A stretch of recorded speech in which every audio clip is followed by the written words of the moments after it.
Good evening, ladies and gentlemen. Welcome to Lords of the Night. With me, as always, your Lord of Punishment. Say hi, Scribe. Hi, Scribe. And he's your Lord of Pennies. Say hi, Satsu. Hi, Satsu. I am your Lord of Pain, the Ranting Monkey. And guys, we have a great show tonight because the news, there's so much of it tonight. Everything was happening. It was? Yes. Oh, okay. Were you not watching Twitter today? That's how I spend my days, y'all. Well, sleeping or watching Twitter? Yes. I watched a little bit of Twitter, but I don't know what you're referring to directly. I'm sure we'll find out at like fucketry time. Oh no, it did in the actual news stuff. I mean, we had the Republicans coming out and telling about Lisa Page, and then Nadler firing back, releasing conversations with Whitaker. Oh, so much political fun. Oh yeah, I love this. I love this kind of shit. And on top of all of that, guys, Beto says he's gonna run. Oh my God! Yeah. Before we get into that, Scribe. Yes. Tomorrow is my son's birthday. Yes. We celebrated it today, but we told him, we're going to sing to him tomorrow. And he specifically requested that you sing tomorrow in your best Gilbert Gottfried impression. What? Yeah, no, it's what he wants. Gilbert Gottfried? Yes. So practice up on that. Remember, all right. Scribe, it's just the best you can do. It doesn't have to be great. Well, the best I can do is okay. I also fell down the stairs again today. I had a thought when I was laying at the bottom of the stairs. A tear rolling down my cheek because that one fucking hurt, guys. But I thought, there's got to be a world record for the number of times somebody's fallen downstairs. And I think I'm going to go for that record. Please don't. Beautiful. What? If somebody else has done it more, I mean, if there's a record, it's got to be safe, right? Well, first off, I don't know who or how would be capable of recording such a thing by Guinness standards. And secondly, I don't want you to hurt yourself in the attempt. It's fine. Monkey 0 stairs, 6 million. You're not wrong, no one. Man, me and them stairs. So somebody told me, you should avoid the stairs. I'm like, I do as much as possible. But we were celebrating his birthday today, so I went up there a couple of times. I came down for a cigarette. Cigarettes are actually what cost me here. If I didn't need that goddamn cigarette, I'd have been fine. Stop smoking. Those damn tobacco companies lied to me and told me smoking was safe. Mm-hmm. And instead, they make you fall down the stairs. Thank you for going with me on that. Do we have anything to discuss before we get into the news and I do the tagline? No. Scribbles? Not that I know of.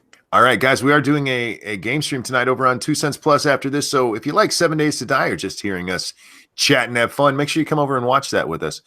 But with that out of the way, Monkey Dick, Jim Jones, movies, video games, hit that like button like I hit the bottom of the stairs. And guys, share our stuff far and wide. Scribbles, what do we have for the news tonight? Well, you kind of already gave it away. I just talked about it briefly. I mentioned the top, the headlines, not the stories. All right. Well, how about someone who I forgot even existed until today, Lisa Page? Oh, please, because I love this story. I think my take on this will surprise you. Monkey's take might surprise you. We'll be back after these messages. Lisa Page transcripts reveal details of anti-Trump, quote-unquote, insurance policy, concerns over full-blown probe. House Judiciary Committee Republicans on Tuesday released hundreds of pages of transcripts from last year's closed-door interview with ex-FBI attorney Lisa Page, revealing new details about the Bureau's controversial internal discussions regarding an insurance policy against then-candidate Donald Trump. Page first entered the spotlight in December of 2017 when it was revealed by the Justice Department Inspector General, that she and then FBI Special Agent Peter Strzok exchanged numerous anti-Trump text messages, amongst other things. Real quick, you know they're going to correct how we say that in chat. Guys, we know how to say it. It's spelled fucked up, so we mess with them about it. Go ahead. I apologize. I don't know how to say it. It's stroke. God damn it. I used to know how to say it. It's stroke? Okay, Peter it's stroke. The two were involved in the FBI's initial counterintelligence investigation into Russian meddling and potential collusion with Trump campaign associates during the 2016 election, and later served on special counsel Robert Mueller's team. Among their texts was one concerning the so-called insurance policy.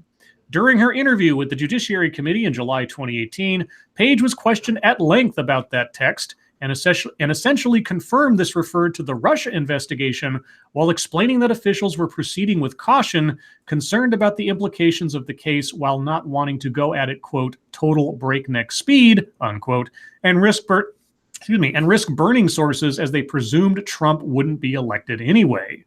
Further, she confirmed investigators had only a paucity of evidence at the start.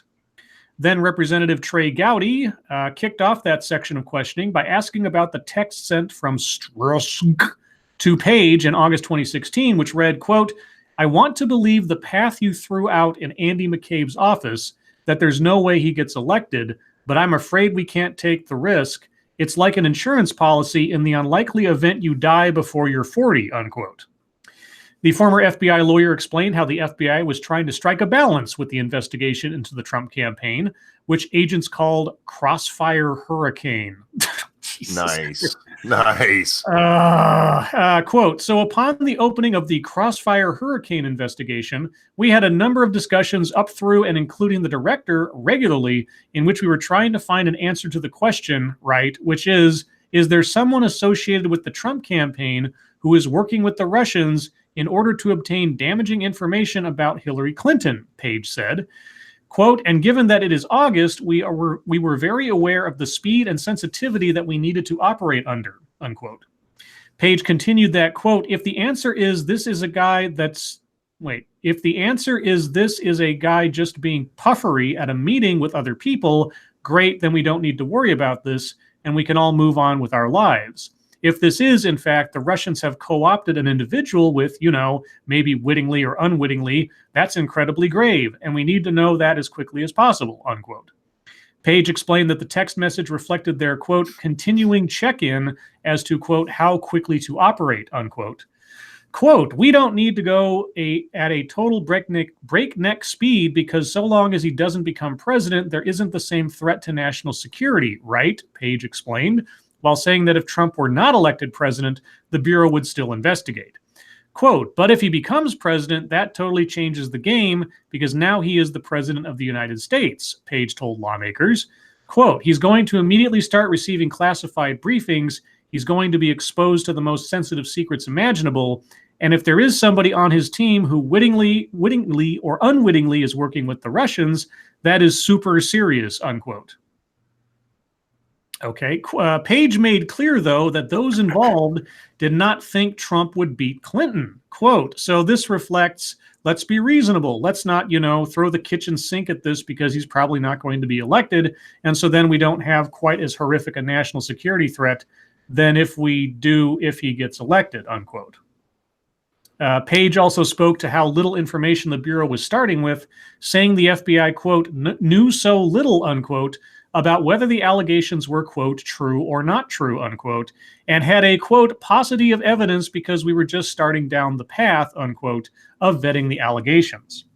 She later said that all they needed was an allegation and claimed, quote, it is entirely common, particularly in a counterintelligence investigation, that you would have a small amount of evidence, unquote, in launching a probe.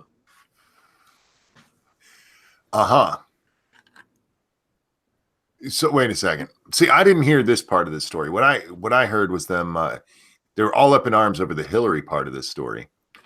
So her premise is that they started the probe basically on nothing, but that's how you start probes.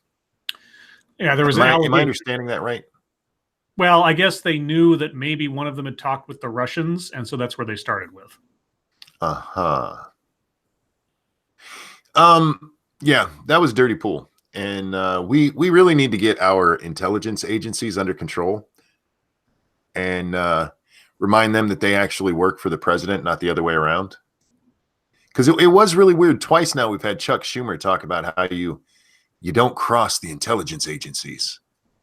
That's a scary thing for a fucking senator to come out and say. And yes, I'm paraphrasing him there, but the one was they have 9 ways to Sunday to screw you.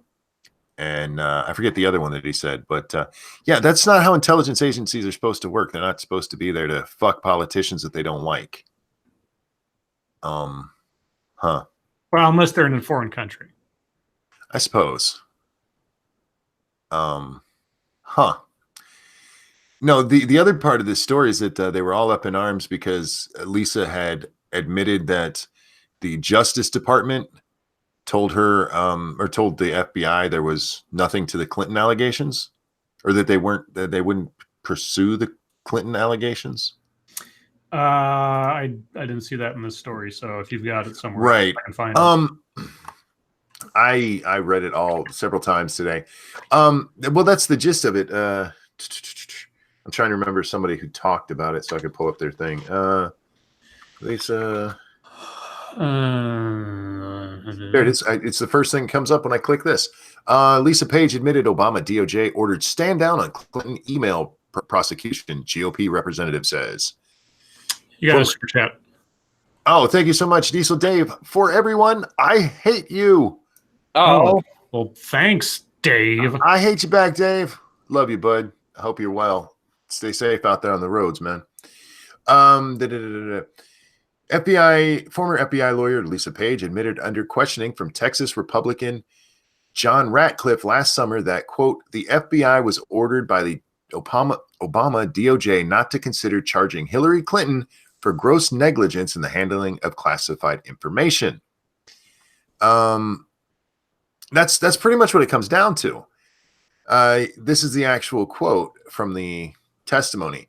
He says, so let me, if I can, I know I'm testing your memory, but when you say advice you got from the department, you're making it sound like it was the department that told you you're not going to charge gross negligence because we're the prosecutors and we're telling you we're not going to bring a case on that. And she said that is correct. Isn't that how it's supposed to work? The FBI investigates and then the DOJ, whether you agree with what the DOJ says or not, but wasn't that the whole thing with Comey that everybody freaked out about? Is that he shouldn't have been the one to come out and say that Clinton did nothing wrong because that was the DOJ's job, because he's just there to investigate and it's up to the DOJ to make that decision. And now everybody's acting like that's some kind of weird thing. It's like, that's how it works. The cops, the FBI, these guys investigate and then the lawyers get involved. That's how it's supposed to work. And I was confused by what everybody was so upset about today. Now, what you're talking about, I absolutely get that, but that's not what was dominating Twitter today. Like, this shit makes no sense. It's not a big deal. It's absolutely within there. It's prosecutorial. Thank you. Discretion. Yes. That's how it works. Yes. Is it right? Maybe not, but it's not some conspiracy. That we know of. Right. Razor Fist was right. We need to end the FBI. John Kennedy was right. We need to end all of these motherfuckers. Oh, Diesel Dave, thank you so much. He says, not really. I'm hurting so bad. I'm sorry to hear that, man. What'd you do? Oh, yeah. What the hell, dude? Don't be hurty. That's no fun. He's trying to be like you when he grows up, monkey. Oh. Yeah, I shouldn't be anybody's role model in any fashion. Well, there is one thing that can sort of take the edge off pain. Hookers? How about a good Beto? Beto? You want to hear about Beto? Good night, honey. I love you. Yes, let's hear about Beto. Beto O'Rourke on 2020 run. Man, I'm just born to be in it. Dun, dun, dun. Former Texas congressman and failed candidate. No, wait, they don't like that. Beto O'Rourke is, quote, just born to be in, unquote, the 2020 presidential race, he told Vanity Fair in a report released Wednesday. Quote, you can probably tell that I want to run, he said. I do. I think it'd be good. I think I'd be good at it, unquote. You're good at running? Really? How good were you the last time you decided to run there, Beto?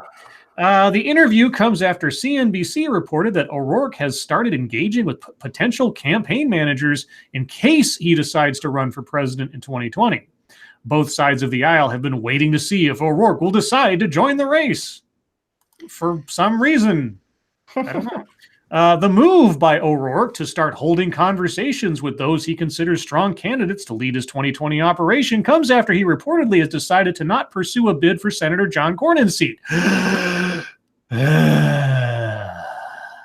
Again, thank you, Diesel Dave. He says life sucks. I'm sorry to hear that, but I hope it gets better. Welcome to my world. Well, Beto, if you want to start holding conversations, then the person to run your campaign is the stepsister of Anne Frank. That's right. She will set you straight. In a recent Dallas Morning News report, O'Rourke said he has made a decision about his future, but wouldn't elaborate further. Has this not been updated recently? Quote, Amy and I have made a decision about how we can best serve our country, he told the Dallas Morning News. We are excited to share it with everyone soon. So then I guess the Vanity Fair thing is his announcement. I'm supposing so, yeah. Published 3 hours ago, updated 2 hours ago. Okay, so I guess he is. This makes it sound like he's still debating. Yeah, Let's see here. Wait, sorry, there's a more recent thing. Text confirmation, ? Beto O'Rourke tells El Paso TV station he's running. Okay, I'm really proud of what El Paso did and what El Paso represents. It's a big part of why I'm running. This city is the best example of this country at its best. Uh-huh. So I guess that's confirmation. All right. He's still going to lose. There's a great video of him out there from the Senate election saying, I absolutely will not run for president. Absolutely not going to happen. Yeah. And that's because he actually thought he had a chance to beat Ted Cruz. Yeah. Poor Beto. They should run that footage, but just not put a date on it. Right, yeah. I'm happy he's in because this is going to be a lot more fun because they're going to have to start tearing each other down. Yeah, that's the only way to do it, yeah. That's how politics works. It just is. And now with the golden boy in there, I really want to see who the press gets behind. Because they were throwing their support behind what's her name? Kamala Harris. Harris, thank you. Yeah. But they love this guy so much. If it comes down to Kamala Harris and just speculation, Kamala Harris and Beto O'Rourke. Okay. And not necessarily like they're the last two people standing, but just like as far as the media is concerned. Mm-hmm. Given Kamala Harris's past comments, given the tempo of politics these days, which one of them do you think will be talking about race first? O'Rourke. You think so? Yeah. He's going to try to get out ahead of the race thing because he knows he doesn't have a card to play there. Mm. That would be my guess. How would you get out ahead of that? By bringing it up first. Admitting your white privilege. Yeah. Yeah.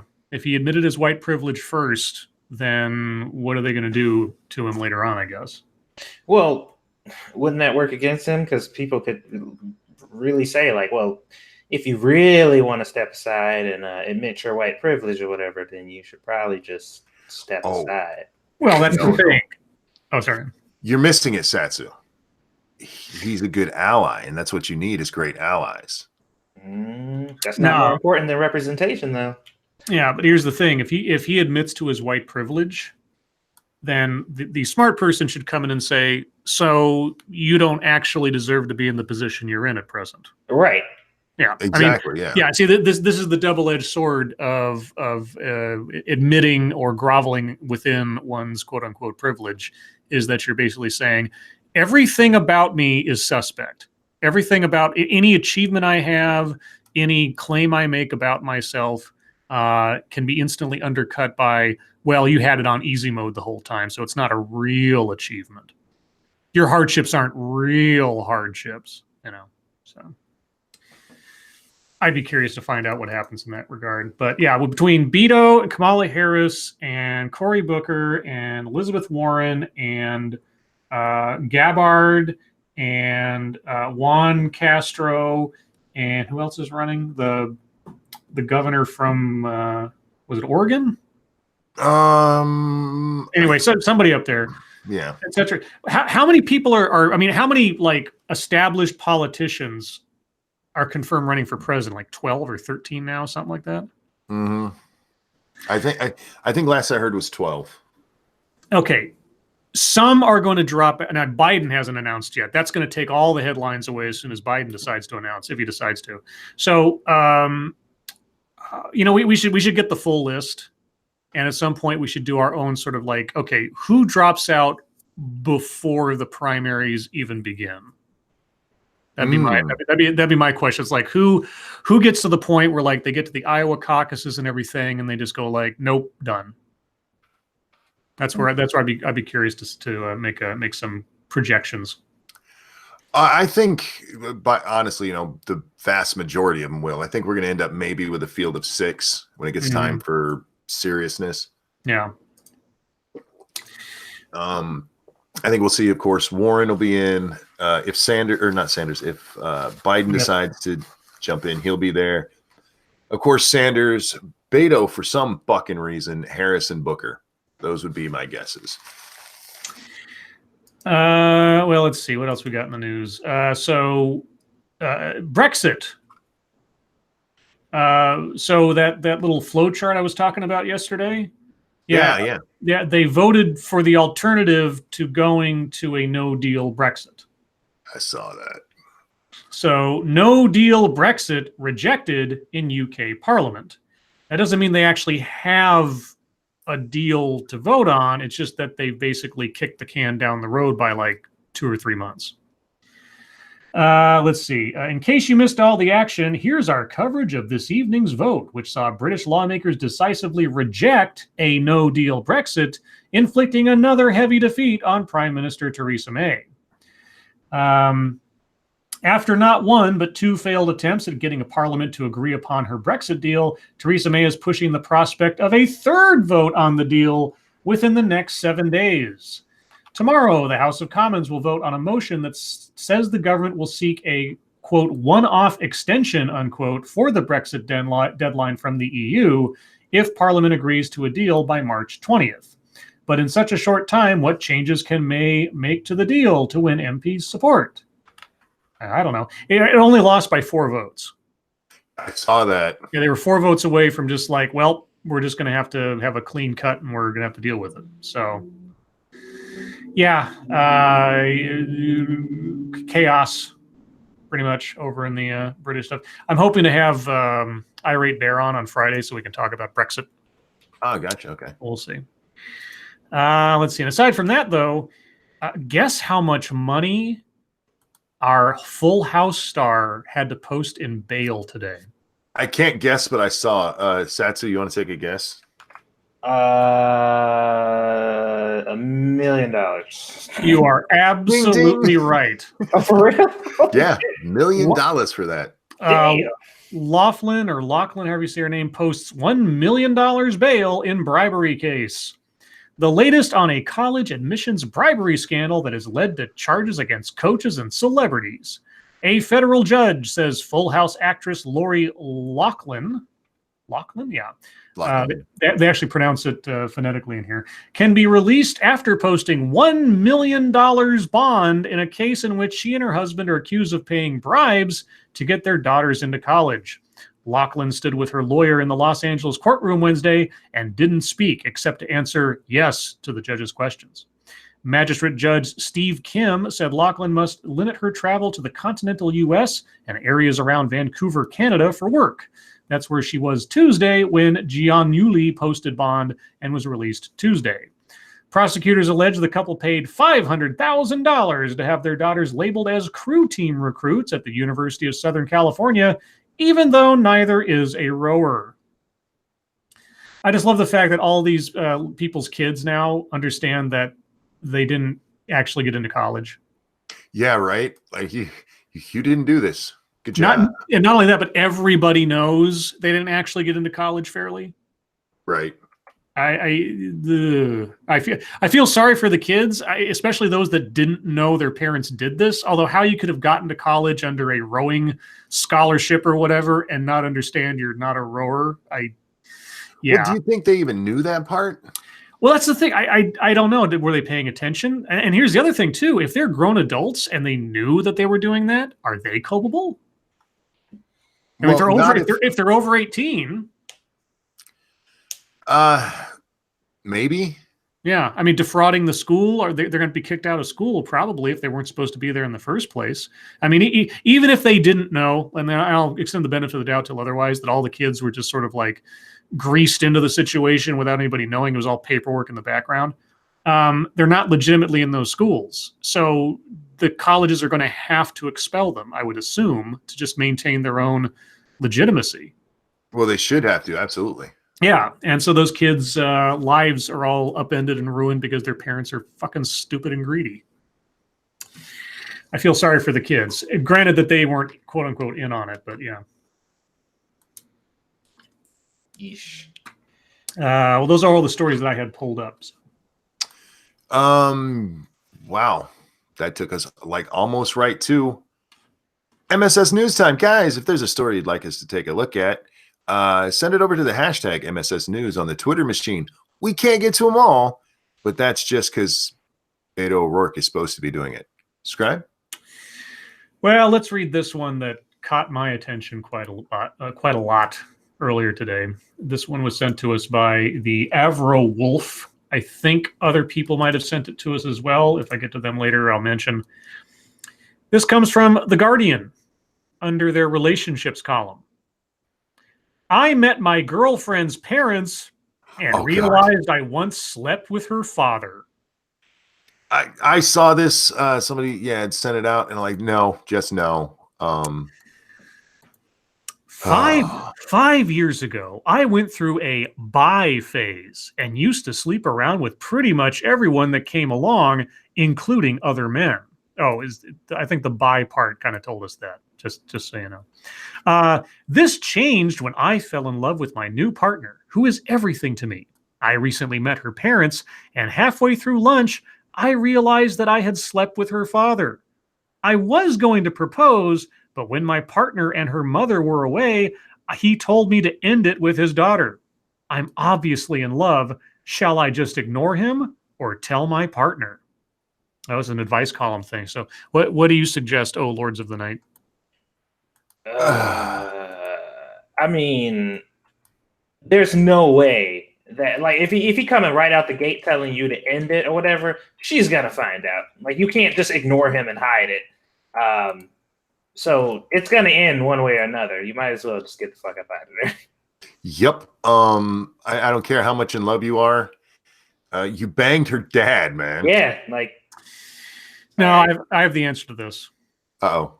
It's the same answer that I learned from watching Chasing Amy. Three-way. Okay. Oh, God, no. Oh, man. Dude. We all need to have sex together. What? No. Yeah, anyway. No, I read the answer to this, and I think it's the first time I've agreed with somebody's response in total, and they're just like, no, get the fuck out. Just go now. Real quick, Connor Johnson, thank you. Hey, Satsu, did you know that, oh my fuck. Nausicaa of the Valley of the Wind turned 35 recently. Without that movie, Studio Ghibli probably wouldn't exist. Oh no, I didn't.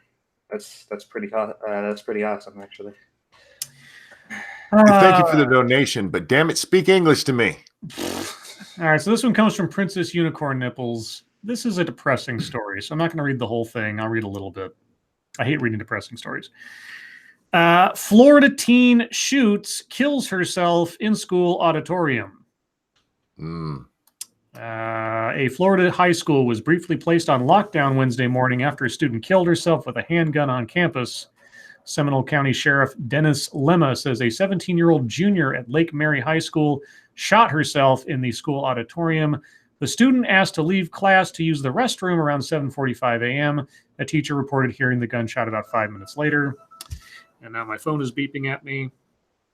And if it's bad news, I got to leave. And it's not bad news. Okay. Yeah, so sad, tragic story. I don't know what else to say to those kind of things. Yeah, there's not much else you can. It's that's horrible. Let's see. This one comes from Frosted Glass. I saw this. Yeah, I've heard about this part of the Captain Marvel, and now apparently Slate.com has decided to weigh in.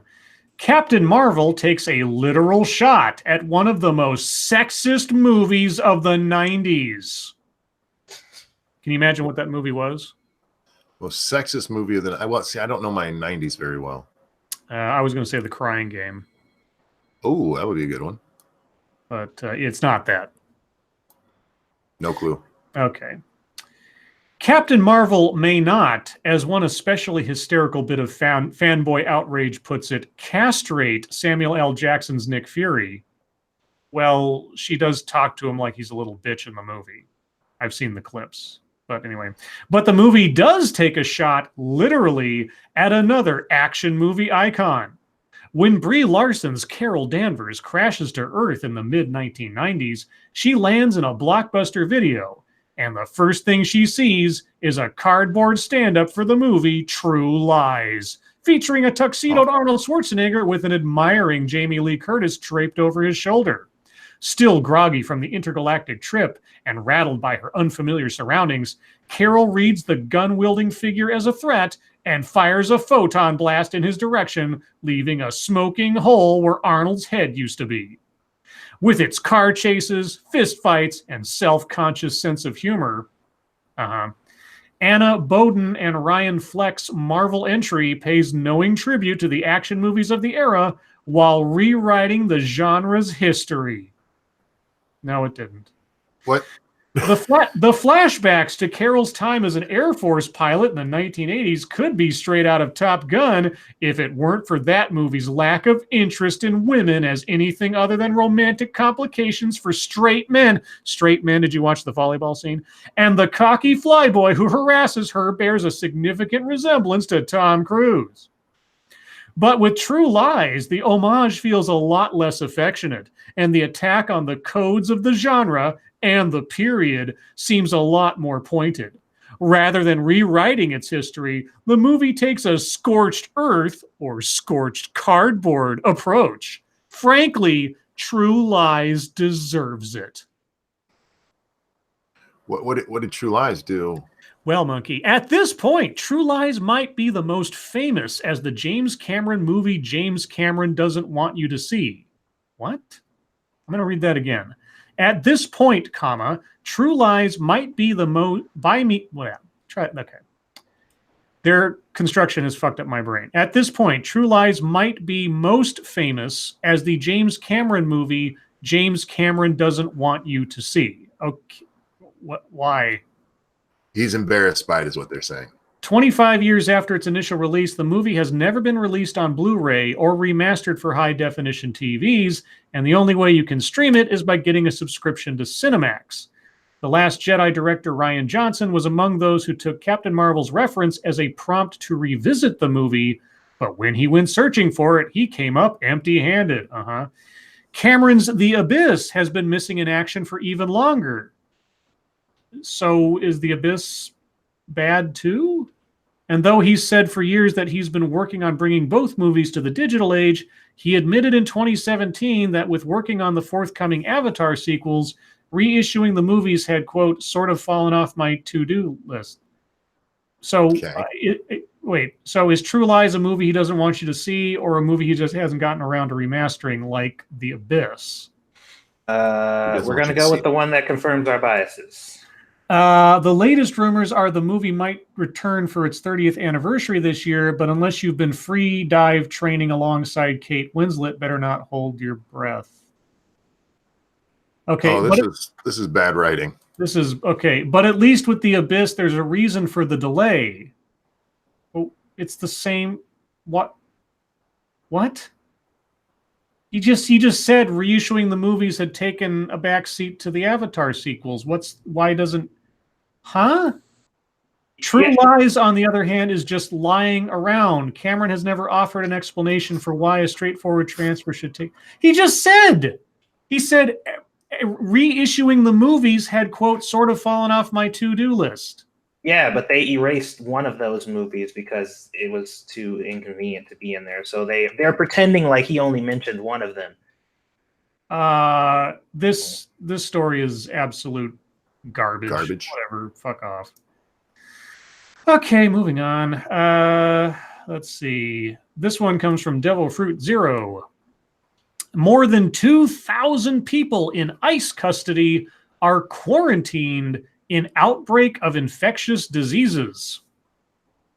Immigrations and Customs Enforcement officers say that more than 2,000 illegal immigrants currently being held in ICE custody are quarantined for exhibiting signs of infectious disease, including the mumps. CNN reports that the number of asylum seekers and other immigrant detainees being held along the border in towns like El Paso, Texas, has spiked since last year. Interesting. And that ICE and the United States Custom and Border Protection are dealing with more seriously ill immigrants than ever. It should say than ever before, but it says than every before. Good job, Daily Wire. As of March 7th, 2019, there was a total of 2,287 detainees cohorted for exposure to a detainee with contagious condition, an ICE spokesman said in a statement.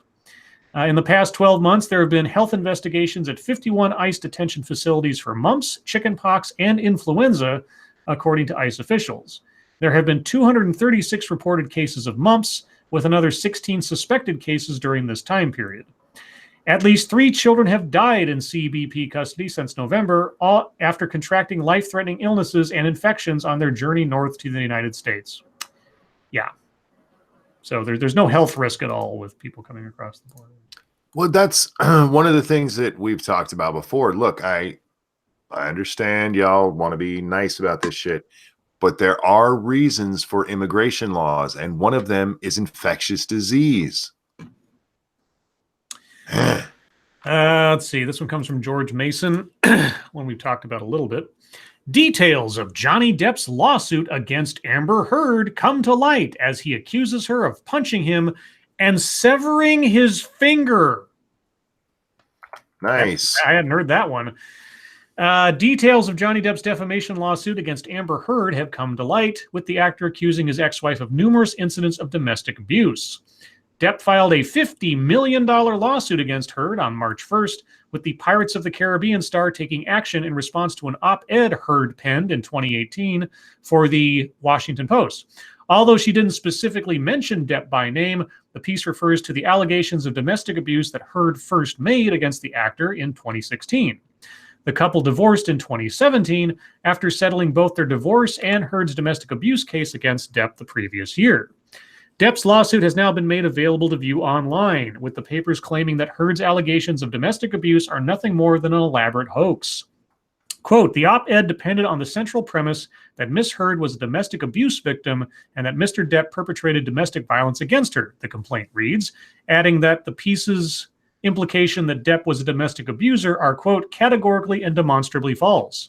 Miss Heard's false allegations against Mr. Depp have been conclusively refuted by 2 separate responding police officers, a litany of neutral third-party witnesses, and 87 newly obtained surveillance camera videos. How long until those come out? The suit, which accuses Heard of being a perpetrator of domestic abuse, also alleges that Heard attacked Depp numerous times, including an incident where Heard violently threw a bottle of vodka at Depp, which severed his middle finger on his right hand and shattered the bones, causing him to require surgery.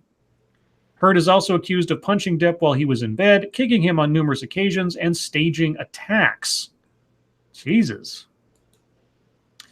So, yeah. I don't know if somebody sent us this story or not, but I'm going to bring it up here, and if they did, we'll just give them credit too. She tried the Kevin Spacey defense. There was this story that came out today about how hard it was to come out as bi to her parents. Who? Amber Heard. Oh, Amber Heard. It was hard to come out as bi. Yeah. Okay. It was hard to come out as bi to her mom and dad. It's a very difficult period, you know. And that's why she. Yeah, that's why she cut off his finger. Oh yeah, you're not. Don't pay attention to that part. Damn it! Why are you guys being sexist? Man, the LGBT shield, like somebody needs to make that like a fucking actual shield, like make this a physical item that people pull out the moment shit goes down. They're just like, I'm gay, you can't fucking criticize me. Sorry. You got a super chat. That's what we should have had instead of Captain Marvel. Captain Homo. Thank you, Cryptic. I heard she was horrible in bed.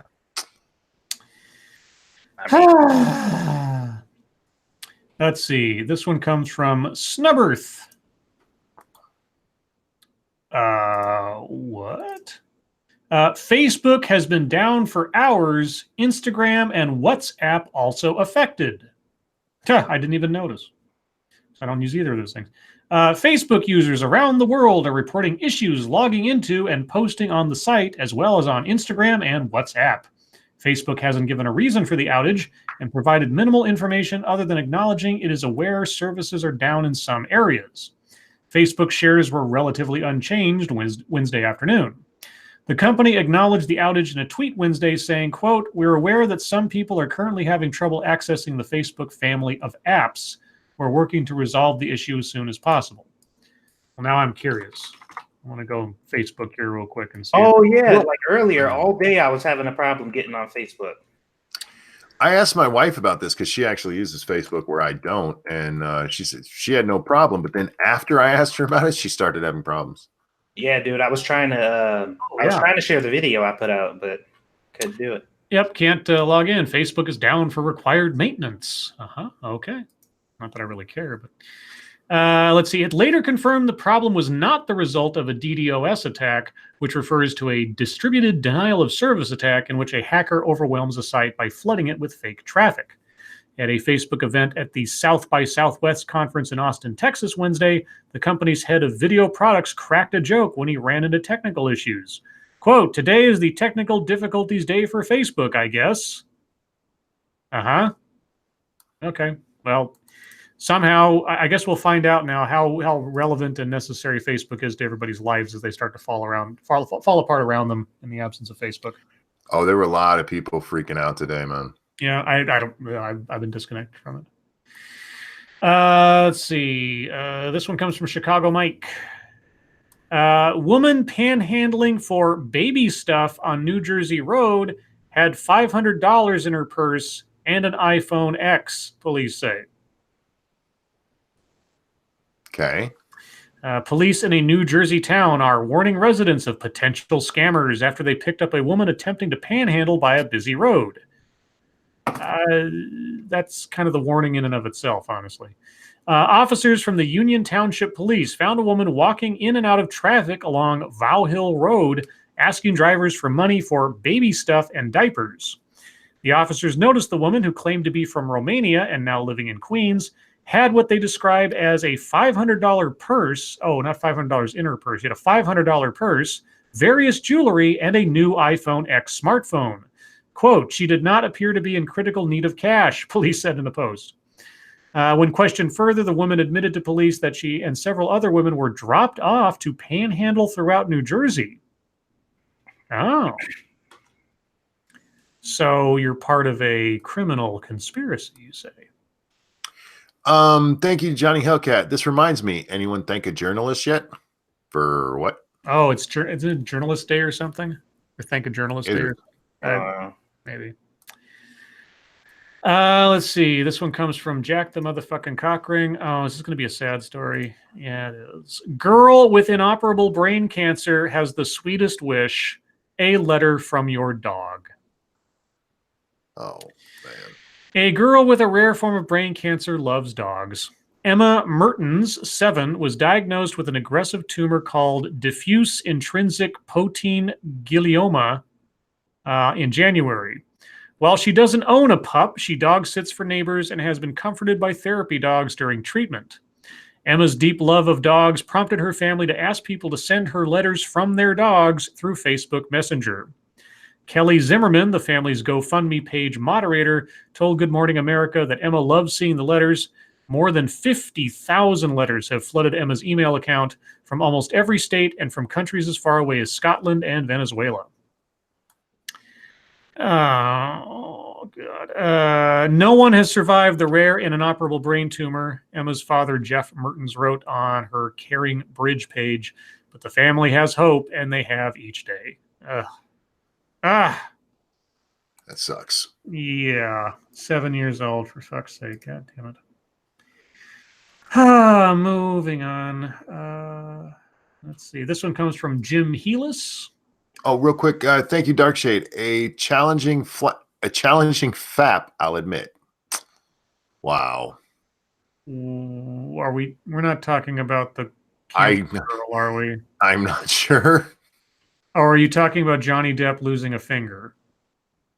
I'm just going to go with that's strange and leave it at that. Yeah. Saudi plane turns around after mother forgets her baby at the airport. Yeah. May God be with us. Can we come back? Says pilot during mid-air emergency. A Malaysia-bound plane had to turn back to Saudi Arabia after a passenger realized she had left her baby in the terminal. Yeah. The pilot, en route to Kuala Lumpur, made the unusual request to return to the airport in Jeddah shortly after takeoff when the passenger told cabin crews she had forgotten her child. A video of the pilot calling into air traffic control reveals the unusual exchange between him and the operators as he asked for permission to go back to King Abdulaziz Airport. Quote, "May God be with us. Can we come back?" the pilot asks. The scenario, seemingly a first for the air traffic controllers, leaves the operator confounded, and he can be heard conferring with others over the appropriate action. Quote, "This flight is requesting to come back," he tells another colleague. "A passenger forgot her baby in the waiting area, the poor thing." The pilot can be heard repeating to the air traffic controller, "I told you, a passenger has left her baby in the terminal and she is refusing to continue the flight." After a brief pause, the flight was given permission to return to the hub. "Okay, head back to the gate," the air traffic controller said. "This is totally a new one for us." It is rare for planes to turn around or divert mid-air for anything other than technical or passenger health reasons. I think this is a passenger health reason, and as in that lady is brain dead. Real quick, I have a couple of donations. Thank you, P-Dog Knight. Did the Venezuelan letter have a dog on a platter? Oh, I don't think they have dogs they can do that with anymore. They ran out. Wait, where'd the other one go? There it is. Jenna P, thank you. Scribbles, thank Christ for the new merch, or thank Chris for the new merch. Oh, did you guys already get it? I don't know. I'm guessing. I will read it as it's written. Shirts were the latest thing on there. Gotcha. Let's see. This one comes from Necrosol, and it's a retweet of a James Woods tweet. Woolly mammoth cells brought back to life in shocking scientific achievement. This is Fox News, so it might be true, I suppose.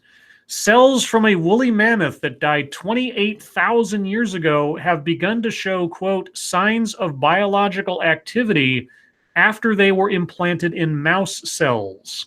However, researchers caution that it's unlikely the extinct creatures will walk the earth again anytime soon. Are they going to make woolly mice? Yes. Okay. This suggests that despite the years that have passed, cell activity can still happen and parts of it can still be recreated. Ki Miyamoto, a member of the team that conducted the work, told the AP. A quote, "Until now, many studies have focused on analyzing fossil DNA and not whether they still function." The study's abstract reveals, quote, "In the reconstructed oocytes, the mammoth nuclei show the spindle assembly, histone incorporation, and partial nuclear formation. However, the full activation of nuclei for cleavage was not confirmed, as in they didn't start dividing. replicating. However, there were varying levels of DNA damage done, which the researchers said, quote, were comparable to those of frozen, thawed mouse sperm and were reduced in some reconstructed oocytes. Yeah, so, I mean, it's interesting that you can have, something dead that long show any sign of life. Shows the resilience of, life on this planet and elsewise, so. So what if they did successfully make woolly mice, but the only thing they inherited was their footsteps? Like they were still the size of a mouse, but whenever they stepped, it was the impact of a mammoth. That would defy physics, Satsu. Physics are for people who want to be in reality, and that's not me. So I want them to get little tusks. Little tusks. No, I just want them to get like fully like woolly coats that can be shaved off and turned into coats. Yeah, I'd wear a woolly mouse coat. Yeah, woolly mouse coat. You know how many you'd have to shave to do that, though? How big are the mice? After they have had woolly mammoth DNA put into them, you think they get bigger? You know what I want them to do instead of I don't want any bigger animals. I want smaller animals. I want a giraffe I can keep in my house. You want a micro elephant? I would love a micro elephant. Well, then you need to watch Sky Captain in the World of Tomorrow. No, I want a real one, man. Put it on your desk. Sorry, can't help you with that one. Let's see. One more maybe? Monkey? Yeah. All right. This one comes from De La Hazard. Oh, man. De La Haze. De La Hazed. Sorry. all one word. It's I don't know. Let's see. New sex toy has been created to let you live stream footage from your penis. What? Yeah. From your penis? In an evolving world, all industries need to keep up with the times, and the sex toy business is no different. Step forward this odd new creation, which lets you record and live stream footage from your penis, all while you're getting intimate. The Cock Cam, which retails at $160, is essentially a camera that attaches to your privates. It's embedded onto a comfy silicone ring. The product is compatible with all water-based lubricants and, sorry for the TMI, but was also designed to hold blood in the penis, which facilitates longer-lasting erections. It's a cock ring camera, basically. It's a cock ring camera, which I have so many questions about. That's going to be the most boring porno. Thank you. We discussed this last night, and all it's going to show is slapping into a clit. And then darkness, because the lens is going to hit in the skin. There won't be any light. And especially if the lights, unless this thing has got like really good night vision, all you're going to be seeing is just an enlarged version of a vulva, and that's it. That by itself, I mean, I suppose there are people who find that really arousing. Most people would be bored. It would look really weird too. It wouldn't look sexy in my mind. But real quick, Terry Diamandis, thank you. Don't try genetically combining an elephant and a potbelly pig for a small elephant.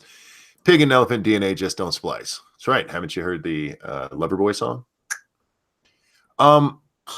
Yeah, I suggested last night, look, guys, instead of buying one of these, take your cell phone, turn on the camera, have the lady spread her legs, and just start slapping her clit with a cell phone camera.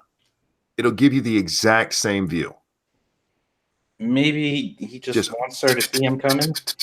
Okay. What's that? Maybe he wants her to see him coming. Well, it's just watching you bang into something. You're not seeing the vagina. It's like they don't understand how sex works. Or more so, it's like they understand how fucking weird people are. No. Well, they're just like, somebody's gonna buy this. No. Anyway, there you go. Flash cam. Oh hell yeah! Well, that might be a thing. You got a squirter. Oh. Oh, and with that, guys, we're gonna move on to YouTube time. Thank you so much for the submissions there. Satsu, I saw you did something today. Yes, I did. I uploaded my first video to the Fam 2 Cents channel. Hey. It was a vlog video. It's about as good as it was probably going to be as a first vlog video. There's some audio things I need to work out. I definitely need to get some lighting and stuff like that or whatever. But I did what I could with what I have, and I liked it. I think I did a pretty decent job for my first time. So if you haven't checked it out yet, go check it out at your earliest convenience. And yeah, subscribe if you haven't, because content's going to start flowing for that channel pretty soon. I got a whole bunch of stuff that I've been ordering that's coming in. Thanks to you guys and your donations and stuff. It's been helping me out to get this house together, and it's starting to look like a house now, which is nice. So yeah, go check it out whenever you can. I watched it. I enjoyed it, but I gave you criticism on it.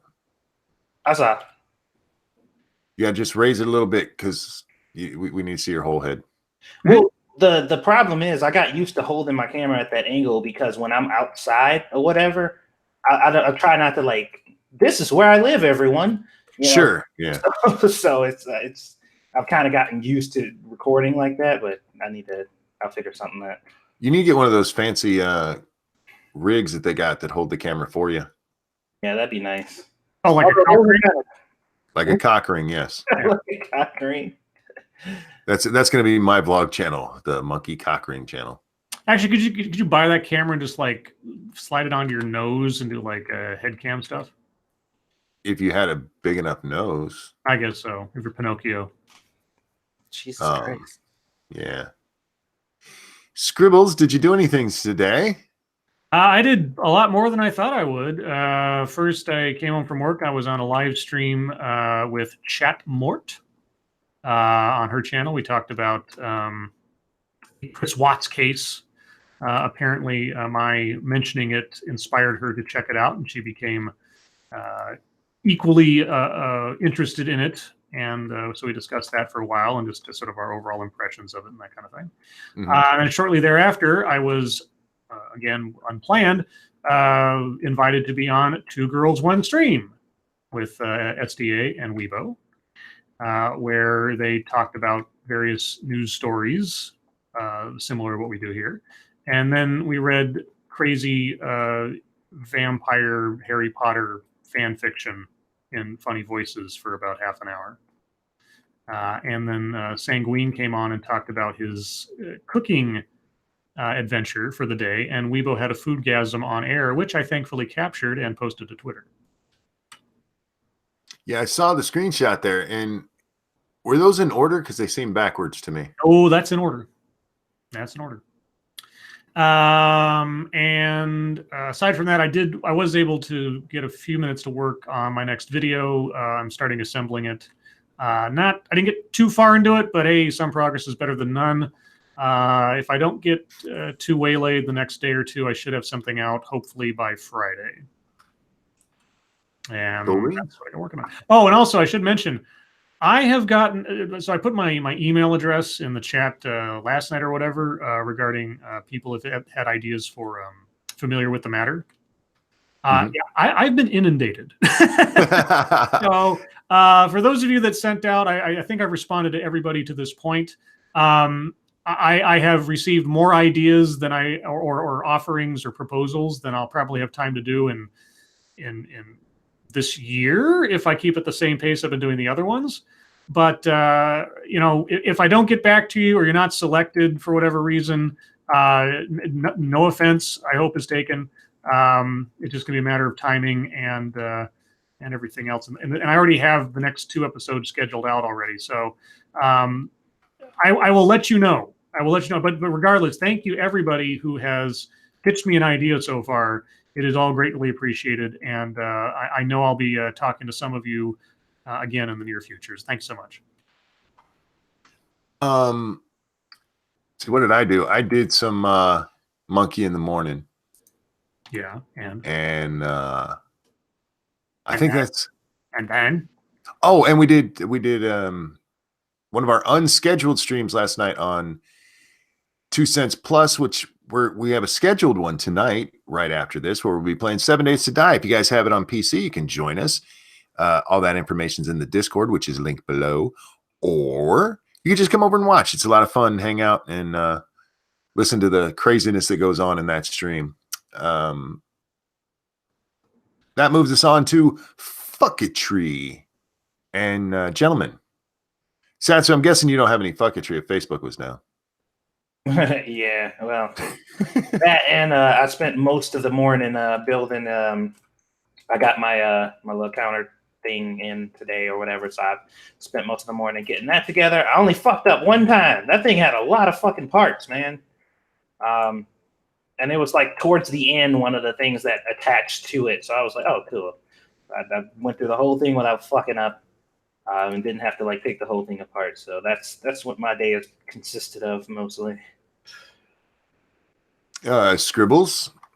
Not a whole lot today, except that so I tweeted out that story that I mentioned last night where New York in New York where they're talking about setting up spaces for people of color. Yeah. And on the tweet I put out, it says, so segregation, got it. I think in part because Sinatra retweeted it. It got a lot of play today. And one of my favorite passages from that thing, when I got to look at it again today, it says they were interviewing the guy who is, I think, in charge of this gentleman's club that represents one of these spaces. Mm-hmm. And he was asked, like, well, what happens if a white man decides to apply for membership? And he said, well, we don't discriminate, but they just have to understand that everything here is about the experiences of men who are black and brown. What? Yeah, I know.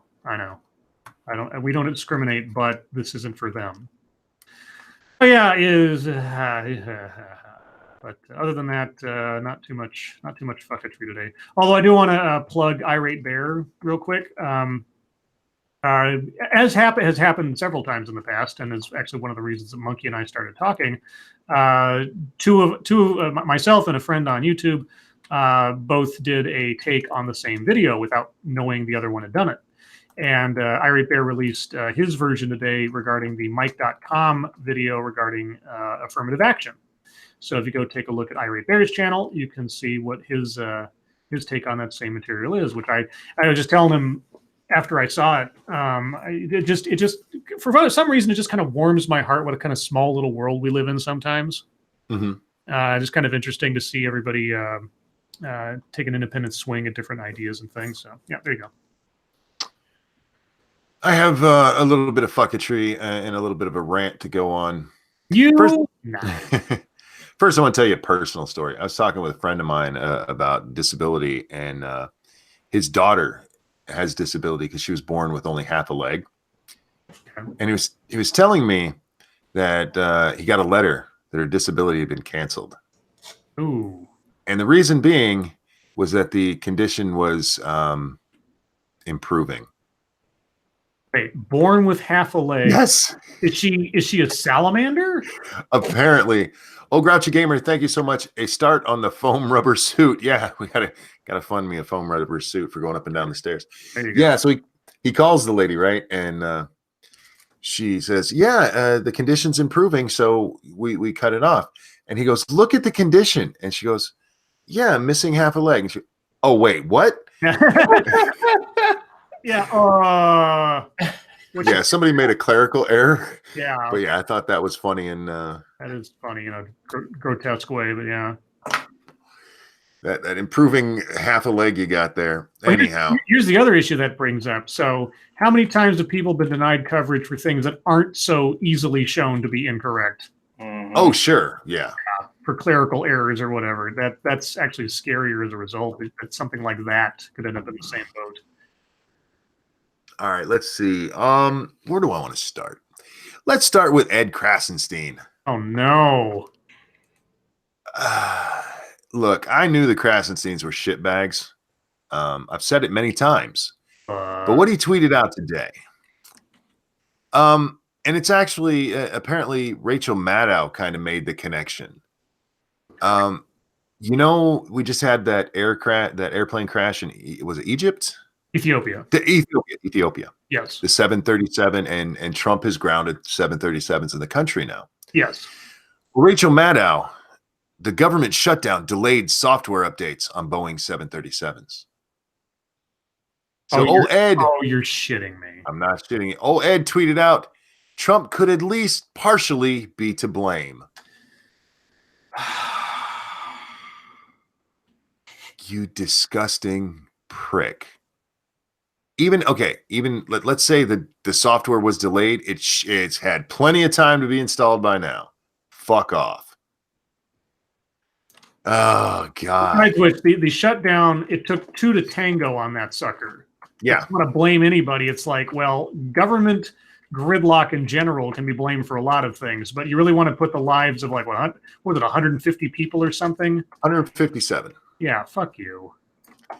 Yeah, if you want to say politicians are to blame, okay, maybe, but you can't say that's what caused that plane crash. No, go to Boeing. They're the ones that were in charge. It's like Ocasio-Cortez asking the bank guy, like, "What would you do to stop the pipeline if it sank or broke?" Like, that's up to the company. We just finance the thing. Yeah. By the way, the reason Trump grounded the 737s is because 5 months ago another plane went down, another 737, right? Which was before the shutdown. But monkey, don't you see the shutdown stopped the update that would have prevented the next one, because that was what caused the first one, which they totally know. I just read that, and look, it takes a lot for me to go, oh, you're a shitbag. And that one, when I read that, when I retweeted it, my answer was, oh, fuck you, because that's all. Fuck that guy. Can't believe these people. What else do we have here? Okay, let's talk about this for a minute. Also from Ed Krasenstein, because California has suspended the death penalty. Yes. And Trump is upset about that, and this is what Krasenstein said. Trump is upset that California is suspending the death penalty. Please tell me again what the definition of pro-life is, because now I'm really confused. This, and in fairness to old dipshit here, this is not a new argument. No, it's not. This has been around for long. You say you're pro-life. How can you be pro-death penalty? Well, the pro-life part is when it comes to abortion. You are literally at this point trying to suggest that a fetus, a clump of cells, a baby, whatever you want to call it, is the same as a murderer. As somebody who hacked up a whole family. Now, my stance on the death penalty has gotten a lot more liberal as I've gotten older. I want this to be a last case scenario, because we have had places where it's been where people were innocent, and I think it should only be used when there's absolutely no doubt, not reasonable doubt, no doubt. We know that person did it, and I know we all have our own opinions on this. However, comparing it to abortion is fucking retarded. Just fucking retarded. Yeah, that's pretty fucking ridiculous. What else do we have here? Ted Lieu, he's a senator. Where the hell's he from? He doesn't even put that on his face. I forget where he's from exactly. But he keeps tweeting about the national emergency at the border. Yes. And he tweeted out today, what did real Donald Trump do this past Sunday in the middle of the major national emergency? He went golfing. And this is some shit that was used against Obama too. Like, oh, Obama went golfing when such and such was going on. Like, what did you expect Trump to do? Go down to the border with a gun and march along it? Wouldn't that be awesome, though? It would be. It would be fucking, you know what? He would get more votes for doing that than for telling Jim Acosta to fuck off. Probably. Do these people know that no matter when these presidents decide to go do whatever it is they do in their spare time, something is going on somewhere? Well, look, there's only so much a president can do. And after they've done that, I have no problem with them going out, having a round of golf, or having a big dinner, or whatever the fuck they do. They're not the fixers. They're the people who say, okay, we're going to do this, and then other people go fix it. That's how it works. He's the leader, not the doer. That's not new. But it's become a way to take cheap shots at the president. Oh, look, they're golfing. And for the record, yes, I used to bitch about Republicans doing this to Obama when, hey, Obama, look how many times he's gone golfing. Fuck off. Yeah. Anyhow, what else do we have? The Sixth Circuit Court of Appeals has given Ohio the green light for one of their abortion laws. Real quick, thank you, Cryptic. Lou is a Chinese commie. It's in his nature. Yeah, I'm not a fan of him. I want to talk about this case because Planned Parenthood is pissed off. Because what the law does is says that the state won't give any money to any provider who gives abortions. And Planned Parenthood took them to court over this. You have to give us money. And the original judge is like, yes, you can't stop giving them money. And the Sixth Circuit, there was a 3-judge panel that ruled, I think it was late last year, in favor of the state. And the state went ahead then and asked for the full court, even though they won, for the full court to decide. And what the court said is that, look, you have a right to an abortion, but you can't make the state fund anything. And they actually use the thing, look, you have a right to free speech. They don't have to give you a platform for that speech. And because this is one of those things, you guys know me and my Constitution stuff. This is so much is getting lost in the abortion argument. The judges made the right call here. Whether you like it or not, if you don't like how Ohio's doing this, you need to elect different representatives in your state, different governors, so that you can get this stuff changed. But Planned Parenthood has no legal right to public money. Just because they give abortions doesn't mean that hey, abortion's a right. They give abortions, they deserve this money. That's not how it works. This is a states' right issue, and I'm glad to see, if this had been in the 9th, it would have been shot down, but I'm glad this went to the 6th. It'll probably get challenged up to the Supreme Court, and they will probably defer to the 6th decision here. But it was good to see a state right win. But man, are people pissed off. It's funny. Now I'm going to rant a little bit, and I've probably done a little bit of that so far, but I saw something from Jeff Holiday, and I want to say this again. I like Jeff, but we had it out just a little bit on Twitter today. In response to some new voice assistant Q, I don't know what it is. I don't know if this is a joke or what, but Dave Rubin tweeted out, too much soy. And I get it. It's a soy boy reference kind of thing. Well, no, I get it, but what's that got to do with a voice assistant? I'm confused. Apparently the way it sounds a little too metrosexual or something. Oh, okay. Yeah. And Jeff tweeted out, a grown man tweeted this in response to him saying too much soy. Has he been on the internet in the last 20 years? Well, hang on. Real quick, thank you, Cryptic. Good news, Monkey. The 9th is now 9-9 split. It's still the 9th Circuit, man. And they are a shit show. I reminded Jeff. I mean, like, you were in on the Kekistan thing. Yeah. He doesn't like Dave Rubin, and that's fine. I don't care if you like Dave Rubin or not, but I like consistency. I've stood up for the people who made Kekistan jokes. You know why? Because they were just joking. They were fucking around. Was it important? No. Was it changing the world? Was it addressing some major national thing? I don't give a fuck about that. He was making a fucking joke. P-Dog Knight, Monkey, you mean gender neutral Siri? I'm guessing that's what it is. I'm not sure. Gender neutral.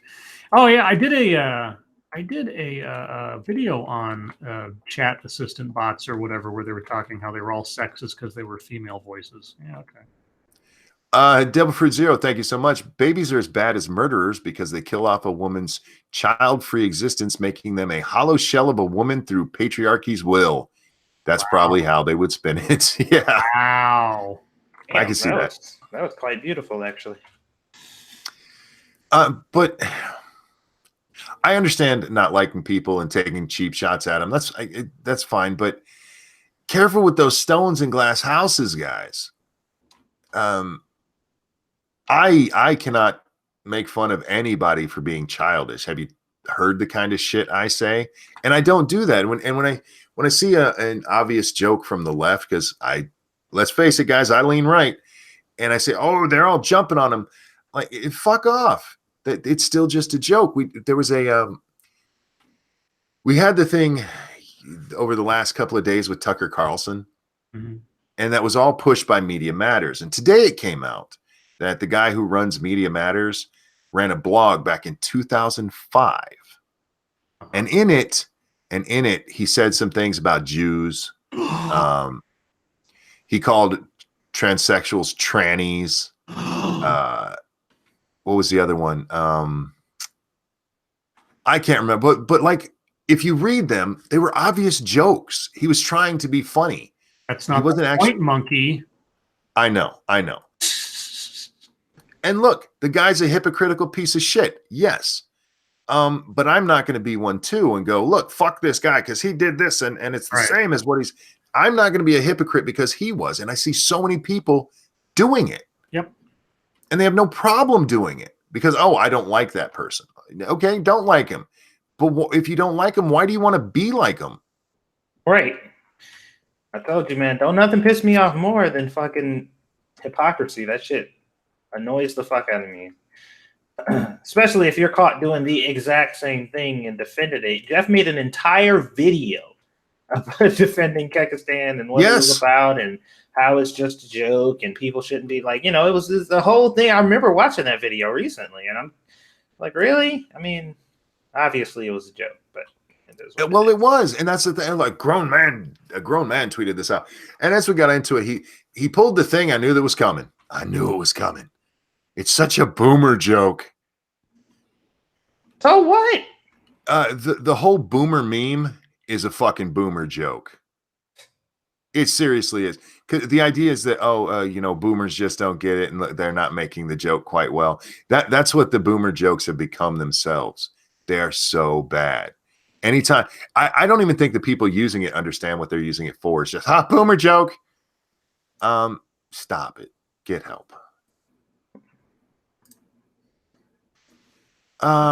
Let's see. What else did I have? Sorry. That to me, it just annoys me. Just be consistent. If you want to call him out for some shit you don't like, that's fine. But he used a meme and you're going to judge him because he's a grown man. You're a grown ass man who used me. You fucking wrapped yourself in a flag. I mean, is that better than just repeating it? Anyhow, if Gearbox is fucking with us, I'm gonna be upset. Yeah. I'm gonna be very pissed off if they pull some fucking remake of Borderlands 2 on the Switch or some shit. I'm gonna be mad as fuck. Gearbox tweeted out today a picture in the cell-shaded art style of Borderlands. It says March 28th, Boston, Massachusetts on a big billboard,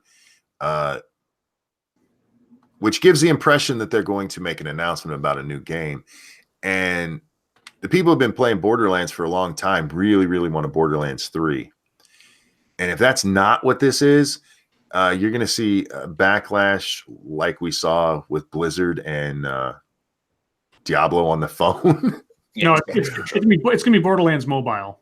That's probably what it is. Or it's going to be Borderlands 76. Yeah. I become a fan of this series just recently, and I already want 3. But if they fuck this up, Backscan says Borderlands mobile game. No. And the final thing I wanted to talk about tonight, and this is more of a deep topic to let you guys know how your government works. Dan Crenshaw, do we all know him? Nope. He's the eye patch guy. Yeah, the guy with the eye patch. He put up a video today of him.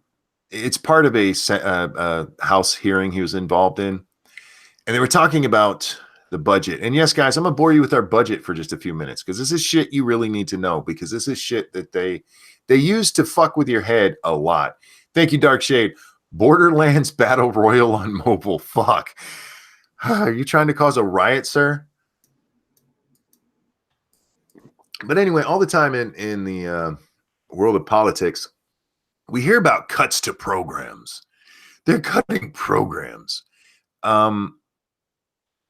If you take a look at our budget over the years, it never gets smaller. Ever. But all we hear about is there's cuts to Medicaid. There's cuts to everything but the military. Even though all of these programs budgets go up year after year after year, and what they're actually talking about is the fact that somebody will go, okay, instead of you guys getting a 10% budget increase this year, we're going to give you a 5% budget increase. And they're like, they're taking money away from them. It's not a cut. And this is something dirty ass politicians on both sides have been doing for a long time. And I sincerely hope that Mr. Crenshaw's video gets a lot more attention than it has and that people pay attention to it because we're going to hear a lot of that shit as we get into this election season. With Beto, the good boy O'Rourke, and did you guys see they asked Elizabeth Warren about the college thing with the stars paying for their children to get in? Mm-hmm. And she says she has no sympathy for people who cheat to get into college. Oh no, she didn't. Oh yes, she did. Oh, please tell me somebody has come back at her on that one. The person who was interviewing her didn't, but yeah, it's been all over. People are going, Liz, what? Oh, that's going to be great. What did you just say? The next town hall meeting or whatever. Oh, man. Well, she has one coming up. Oh, good. Bernie Sanders is getting some shit because he's been announced for 3 weeks now. Yes. And hasn't given any interviews, really. Oh, I hadn't even noticed. Yeah, and CNN is upset by this, of course, because CNN has been the one that every one of these candidates that's come out, they've had a town hall with them. And by the way, they got busted for setting up those town halls. Yes. For those of you who missed that story, they filled the town hall with Democrat party leaders. Oh, just remember the Donna Brazil thing. Oh, no, this was just recently. Oh, this is recent? Oh, for fuck's sake. Yeah, I can't remember which one it was. But one of the recent announcements, yeah, it's supposed to be, just audience comes in and they announce that it's Democrats and independents, but they're regular people. Yeah, and we dropped the ball on that one by having Democrat Party leaders in there. That's not dropping the ball. That's setting it up, you fuck bag. Mm-hmm. But yeah, CNN just doesn't know how to keep their foot out of their mouth. Oh God. Bernie isn't anti-establishment anymore. The Overton window has shifted. I'm not sure Bernie was ever anti-establishment. I think he's an old hippie who wants to hold on to that. And he was perfectly willing to use the power of the DNC when it suited him. I think that's everything I got. Most of the stuff that I saw, we already covered the Miss Amber Heard using the Kevin Spacey defense. So yeah, that's everything I got.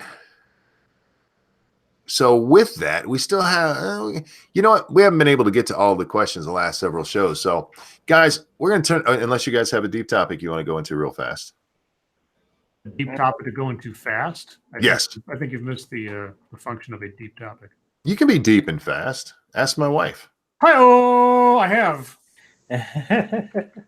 Oh, wait a minute. Nut says, I watch Ranting Monkey to learn new curse words. Good for you. Mm-hmm. Did I make up one there?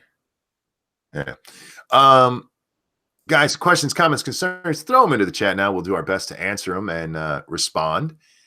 Don't forget to come watch us over on 2 Cents Plus playing Borderlands. No, we're not playing Borderlands. We're playing 7 Days to Die tonight on the open server. You can join us if you have the game on PC. If not, come over and watch. It's just a good time where we kick back and we laugh and we watch as Data caves in our base on us.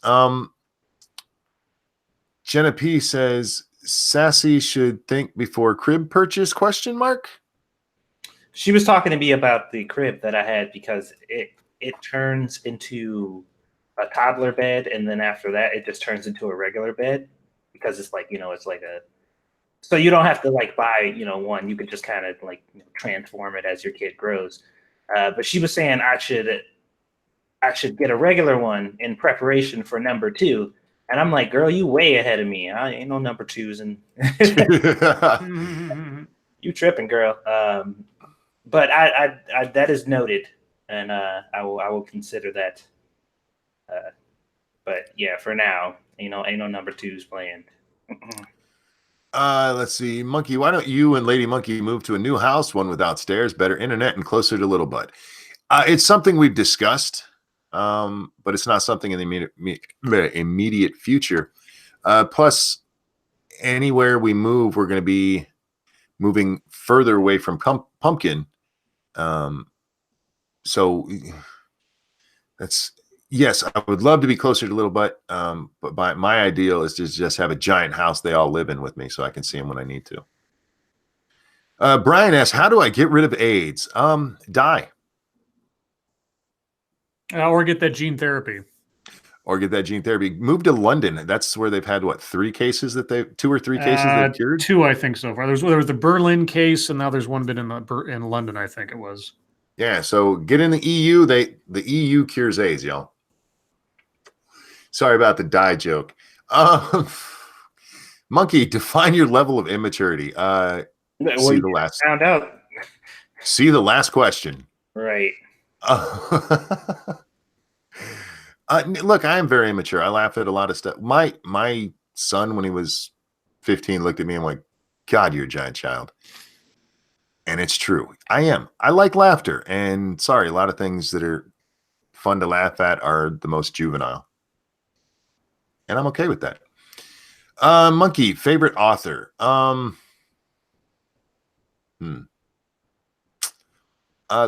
My favorite person to read, and it's still to this day, he's been dead for quite a few years though, but Louis Grizzard's books are great.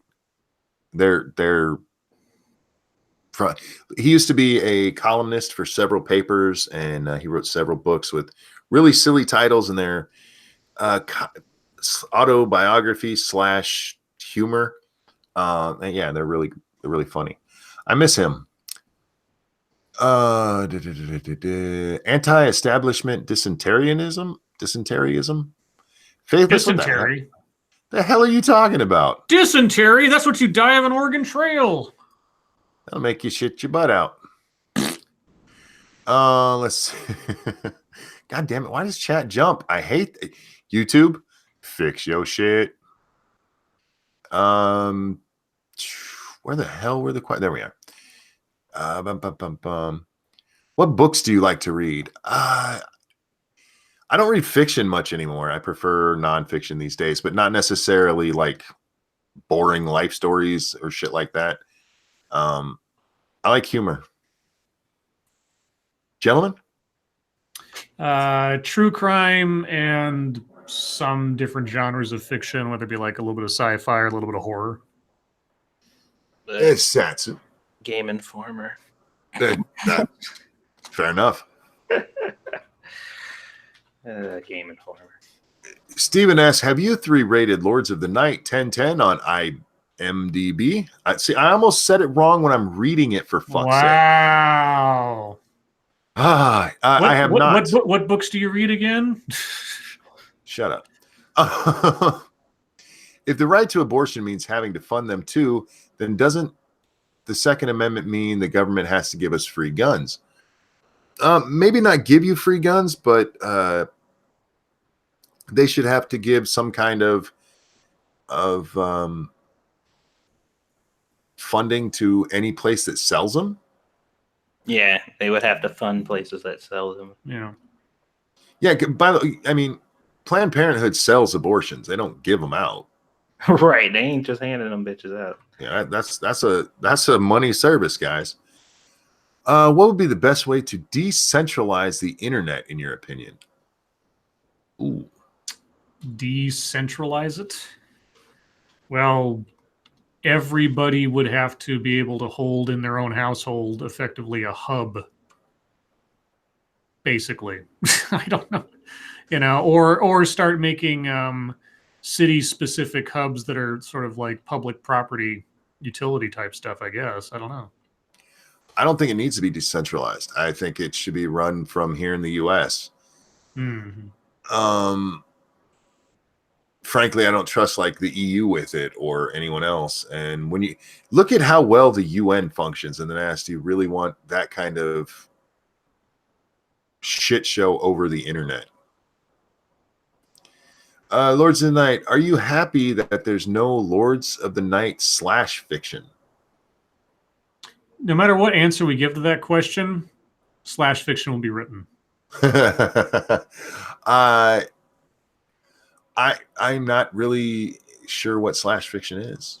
That's when you write fan fiction that is basically erotica of two or more characters that you're a fan of. So like the original was Kirk / Spock, as in Kirk and Spock are fucking, and then it became / fic because of the actual, the slash between. Yeah. That actually does exist. If you go back to some early Lords of the Night shows. That's right. N used to write some really interesting stuff. Yeah, he did, didn't he? Brian says, haha, okay, I'll die, but I'm going to take as many of you as I can. I don't know. These days, though, you can live with AIDS, so hang out for a cure. Not happily, but Yeah, compared to what it, like I said, we talked about this the other night, didn't we? In the 80s, man, if you got AIDS, you were dead. Yeah. Like next week. Magic Johnson's had that shit, God, since what, 89? Yeah, well, he could afford all the best treatments, though. Well, but with that, I mean, the treatments, they're really expensive when they come out. They've come down. That's why we don't see the death rate that we used to. Yeah. It's not the death sentence it was. I mean, it still is, if as far as I'm concerned, when it comes to like that law in fucking California, purposefully giving it to somebody, fuck you. Oh, and now it's a misdemeanor or whatever. It's just a misdemeanor. It's like jaywalking. It's gross. But yeah, I mean, it's not like it was. Do you think modern life has broken natural selection to the point we stop progressing as a species? And if so, how do you think we should fix it? That is a wonderful question. Holy fuck. Well, I wear glasses. By all rights, my poor eyesight should have gotten me out of the running a long, long time ago. I shouldn't even be born, technically. So, yeah. Well, he says to the point where we've stopped progressing. Oh, not that modern life can't, work at all. Like we shouldn't save anybody. I don't think that natural selection being broken is the problem. We've absolutely broken natural selection. That goes without saying. It's why things like infant mortality rates are down. And yes, I know it's up here. Yeah, I know. But compared to what it was, say, 1,000 years ago, people aren't just dying in the streets and stuff. There's this idea that we're saving too many people. I have no problem with saving people. I think the problem is that once they're saved, once we have them alive, we treat them like pussies. Moon-based. Moon-based. We let them act like pussies. We raise them to be pussies, and that's the problem. That's where human progress is stopped, is because you have all these fucking man babies running around who don't know how to fucking act like men. Or like just adults in general. Yeah. It's like, you're gonna make me backscan. You're gonna give me an aneurysm here. Adults in general, coming from two guys that play video games every. Look, I may play video games, but I'm a man. Explain to me what's childish about massacring thousands of people a day. That's right. That's manly as fuck. I'm about to say, if genocide is childish, then I'm a little late to the party. So at this point, we should be starting our own religion. Um, Too far. Pyrus says, Satsu, how's the Switch fund for your mom doing? It's still at $80. There you go. My mom, the last time I talked to her, she was like, I want to ask how the Switch fund was going, but the 5 times that I was in the chat, and like, cause she was coming to the streams consecutively for a while. She was like, the one thing I learned is that a lot of people ask about it. Nobody donates to it. And I'm like, Mom, you got to press the issue, because I haven't been saying anything about it or whatever. So I'm like, if you're in the chat, then you better chill. Be shameless. I tell people that on the night show, because a few people will like give Polly shit, because Polly is very good at every so often finding a way to fit his channel into the show. And I think it's great, because I think self-promotion is something that we have to do. And there's a lot of people, I don't want to do that. No, there is a reason when you go into a store, there's certain things that are being promoted right there in your face.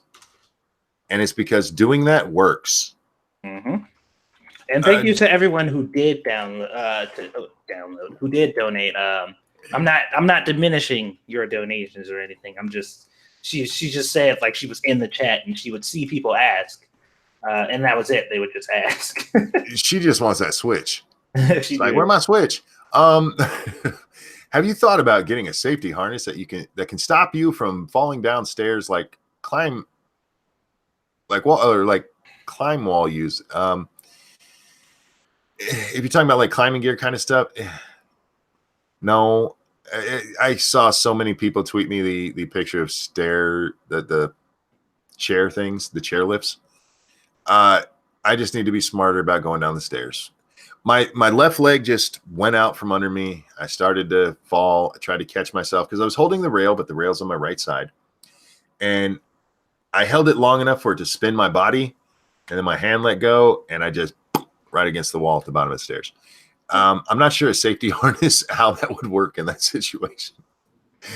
Do you think a partially collapsed base would have affected the electric traps? I want to check on that first thing. Yeah, it could have. We'll have to check the efficiency of that base when we get back. We might actually have to restart that whole thing. We'll talk about that. I have a question. Why isn't Oregon Trail on Steam? I'd buy the shit out of that game. Licensing, probably. Yeah, that's what it is. The people who own it, they're still releasing versions of it. I think they just did it on the phone a few years back. Oh, good. Just give me the original. I'm fine. Renovatio, I think is how you say that. Says juvenile, very anti-Semitic monkey. Oh, that's awesome.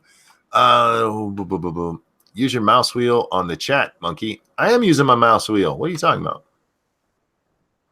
But I'm going in order. I'm trying to get everybody's questions. You guys are so awesome. You asked so many great questions during this. But then fucking YouTube jumps the chat and we have to find where we were. Thank you, Darkshade. Wasn't part of MI Fallout's plot revolve around the villain wanting to use nuclear bombs to bring people together? a Mission Impossible. Oh, Mission Impossible. I haven't seen it, so maybe. Yeah, I haven't either. It's kind of the thinking behind Watchmen. Yeah. A common threat. Although the comic book version of what that threat is much better than what they did in the movie, which makes absolutely no sense. You know, they spend the entire movie telling us that Dr. Manhattan is invincible and is the super whatever and cannot be stopped. And then he's going to convince the world that he's a threat the world could actually come together to defeat. No, the threat has to be a threat, but mortal. And that's not what Dr. Manhattan was. Whereas in the comic books, the threat that's created is terrible, but it's also killable. And that's what brings the people together. It didn't make any sense in the movie. If you look at things like 9/11, I mean, for like 10 minutes, we were all one again, you know? Yeah, but I mean, that threat is conceivably defeatable. Sure. If you had a Dr. Manhattan that can't be defeated, then how do you bring people together? They'll just scream in terror and wait for the end. No, I was just answering more to the idea of doing something Sure. like that. Okay. Yeah. Sorry if you've been over this, but is there a link to Satsu's new channel? Satsu, Yes. can you Yes, throw a there link to your is. channel in there? I will. I will do just that. Let's see. I just saw. Oh, there's is Scribe because he's a writer.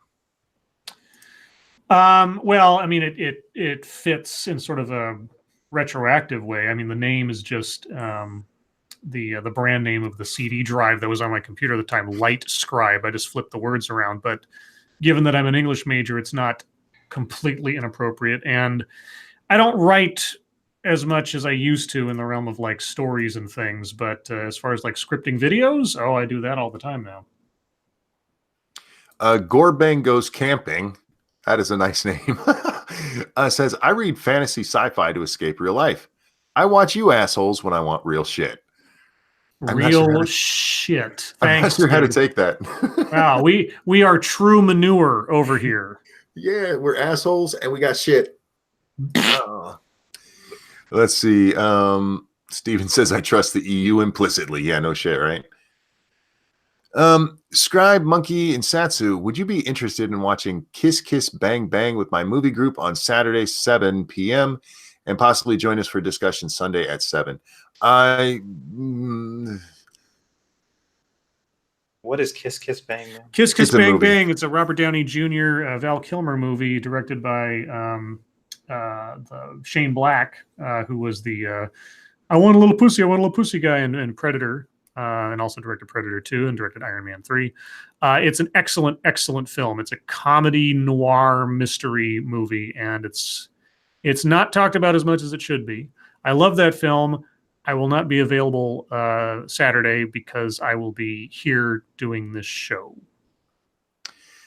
Yes, Saturday would not work for me. Plus Sunday, the discussion part we definitely couldn't do. We're on our game stream at Sundays at 7. Yeah, 7. We stream from 7 to fucking. Oh, is it 7 Eastern? Yeah, I'm guessing so. Yeah. Oh, okay. Because it was 7 Pacific, I'd be here. But either way, yeah, I might be able to commit to the one, but not to the other. So it wouldn't be all that much fun. Vortex, I'm guessing talking about how to decentralize the internet. Says separate ISPs from social media and entertainment industries completely. I know Indian giver, what's her name? Elizabeth Warren. Indian giver. Jesus. This has been her. God, sorry, monkey. that would make me laugh. Who was it that asked about my immaturity? This has been her big push. She wants to break up all the big tech companies right now, and she's just out there saying stupid shit. Look, her main problem is data getting used inappropriately, and breaking up the companies is not going to do anything to stop that. If you want to stop that, you need to regulate them properly. You need to make sure they're punished when this shit happens instead of just pulling them in front of Congress to answer questions, sitting there looking like a fucking robot, pretending he didn't know what the fuck was going on and just let it slide that way. No, fuck her. Anyway, where was I? What Borderlands 2 NPC are you most like? Oh, I don't know. I don't know. Yeah, that's a weird question. Yeah, they're all fucking psychopaths. Yeah. I mean, if you're talking about my gameplay, I'm most like Brick. But that's just because he runs in like an idiot. If you're talking about me in real life, I have no clue. Satsu's a much smarter player than I am. UK last week came up with a cure. No, data talking about the AIDS. There have been 2 cases where they've said AIDS has been cured, and they're both from the EU. Yeah, it was gene therapy of a kind. All that it says is that the virus has not been detected in them There's 2 different patients they've talked about so far, and I forget the spans of time the virus has been undetectable in their systems. So for all intents and purposes, they are cured. Would they want to test that by having them have sex with someone and say that they're completely safe to do so? I don't know, because undetectable does not mean absent is the problem. So Ethan Long says, any of you guys 80s music fans? I found this YouTube channel called New Retro Wave. Newer songs that sound like they're straight out of the 80s. Yep, Gunship, FM80, The Midnight. There's a whole bunch of bands out there right now that, or FM84, I forget which was. Anyway, yeah, I love some of their stuff, especially some of the Midnight videos, especially are really good. So yeah. And thank you for the donation there. I love 80s music, but it depends on which part of the 80s. The early 80s music was basically the 70s. I think we really need to redefine how we do it, because it seems that music genres tend to go in about decade spurts, but it's from the middle of the decade to the middle of the next one. At least that's been what I've seen in my lifetime. So I like mid 80s to probably mid 90s mostly. Who said there's no Lords of the Night / fiction? I don't remember. It was up there. And did a bunch way back when, but it wasn't. I don't think it was archived. I think it's maybe the problem. Right, yeah, because back then chat didn't save with the video. Yeah. Mr. Moo asks, Monkey, do you like South Park? A little bit, yes, a little bit. I own every season on the DVD, and I watch it a lot. I used to go to sleep to it every night because the original Towley episode, I don't know why, it puts me to sleep every time. And I like the episode, but there was one time I hadn't slept in like 3 days, and I went in to try to lay down, and Lady Monkey goes, I will take care of this. And she put in that episode because she knew it would put me right to sleep, and she was right. I love South Park. I think since PC Principal has come in, I know everybody else is like, it's so great now. I actually think it's worse off. I prefer the sillier ones from early on, like the Civil War reenactment episode is one of my favorites. It's stupid. It makes no sense, but it's a lot of fun. Monkey, do you have a final solution? No. Thank you, Ragnak. And thus Super AIDS was born from genetic engineering. Yeah, we got to be careful with that. Oh, fuck. It jumped again, guys. I'm so sorry. There we go. Backstand says, I come up with a good question every now and then. He was the one that asked about the natural selection. Mm-hmm. Do I need Borderlands 1 to get into Borderlands 2? No. Although, like, you can play them either way. Like, if you play the first one, playing the second one will be interesting because obviously, you have the characters from there. But if you play the second one first, you kind of get an origin story type of thing from the characters in this one, playing it the other way around. So, I mean, either way is fine. Yeah, I never played one. Next time it goes on sale, I might pick it up. But they do a good job of explaining, where these characters came from. Shio asks, what is the point of having discrete packaging for sex toys if nothing else has discrete packaging? He's got a point. Well, here's why, Shio. They may know that you're getting a porn magazine, or they may know that there's some kind of toy you're going to put in your genitals, but they don't know what that toy is. Right. So they don't know exactly how disgusted they should be with you. They just know exactly. that they should be. For all they know, it's a back massager. I always love when you see those dildos. It's a back massager. I'm like, that's a dick. Monkey needs a foam suit. Easy on, easy off.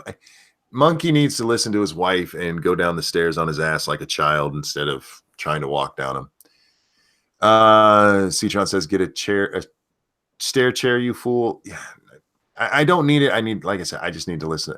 When I go up the stairs now, you guys notice I haven't fallen up the stairs in a long time. It's because I spider monkey up that motherfucker. I go up the stairs on my hands and feet. I crawl up the stairs like a goddamn monkey because I don't want to fall. But there's not a good way to do that going down. Monkey, do you plan on making a new YouTube series where you travel the world and fall down famous historical sets of stairs? That would be great. It's like you fall down the Rocky staircase in Philadelphia. Yeah. No. It's a good thought, and I appreciate it.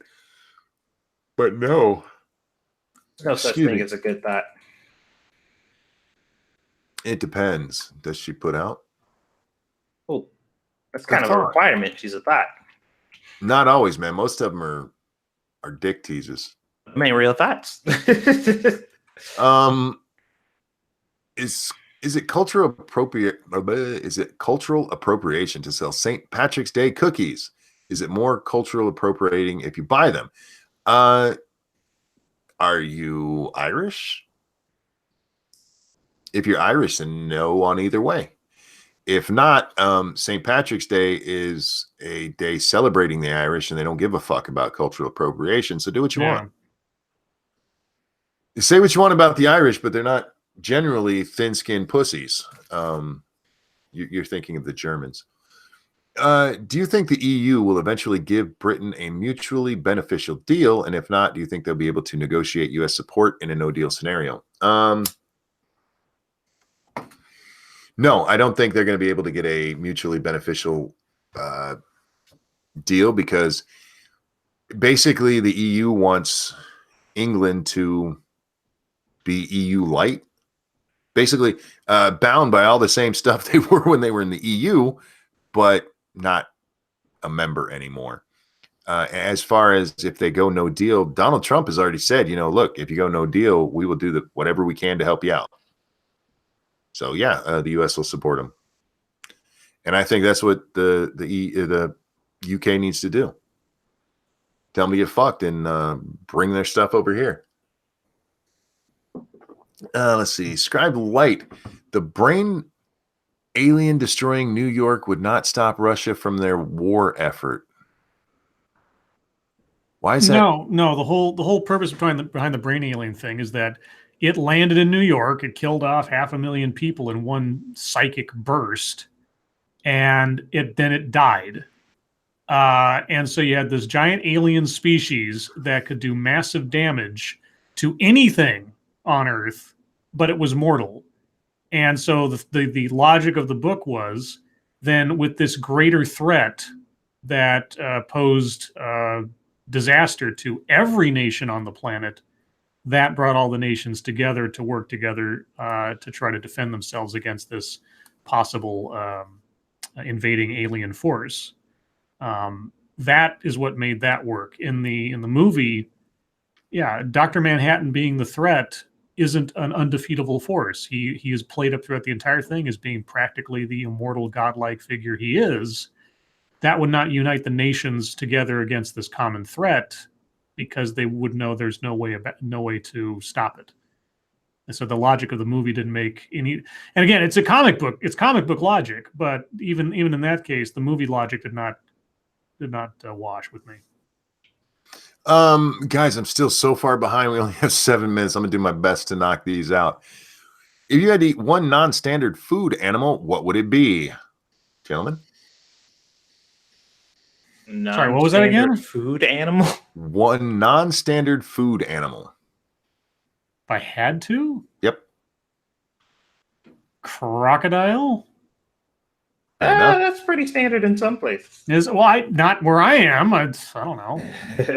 What do I don't know. Non-standard food animal. Crickets? Chocolate-covered crickets. I don't know. Satsu? He's picking all things that are standard. Those are not standard. Yes, they are. In other parts of the world, maybe, but not here. Oh, you mean if we specify in here, then I don't know. Fucking. Oh, Popeyes. I want to be that motherfucker that says I eat tiger sandwiches every day. I've said this before. So many things that you eat like that, they say taste like chicken. I just eat chicken. I think I might have missed a part of the conversation a week ago. Did Satsu say that there was something wrong with Streamlabs or StreamMe? Did you say there was something wrong with Streamlabs or StreamMe? Oh, I don't know if Satsu said it, but I was talking about on the other show. StreamMe shut down. Stream Me. What does Stream Me? That's where like the Ralph retort moved to. Oh, The kill stream. Already? No, they shut down like overnight one night. They just up and shut down with no warning. That's what fucking actually VidMe did give a warning. Yeah, no. Yeah, VidMe took like a month or something before it shut down or something. Yeah. No, the reason that Ralph was given supposedly from talking to people at StreamMe was that their families have been doxxed and they'd gotten letters like, we know where your kids go to school, and the school was named. And they're like, fuck it, it's not worth it. So I don't know if that's true, but yes, StreamMe shut down. Wow.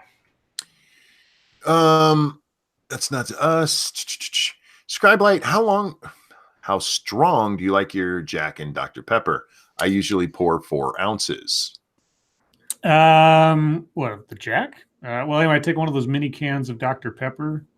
And so take one of those and divide it by like 3 and take 1/3 of that, and that's Jack. So like 1/4 Jack, 3/4 Dr. Pepper is about right. I mean, I don't measure it per se, but that's about right. Lesser Logic, can you send me a link to something where I can read about that? He says Worski and Ralph, by the way, they're in Florida together, are fighting. Police got called and Ralph could be in trouble. Like physical fighting? Apparently, yeah. Ralph isn't Ralph still on probation, or did his probation finally come up? Wow. Yeah. If you have more information on that, Lesser Logic, hit me up on like Twitter or put a link here. Lords of the Night, which 2 presidential candidates would you fight zombies with?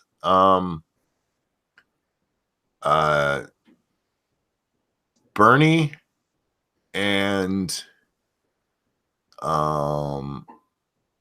Elizabeth Warren, because they're both old, so they're probably going to run slower than me, and they'll get eaten first.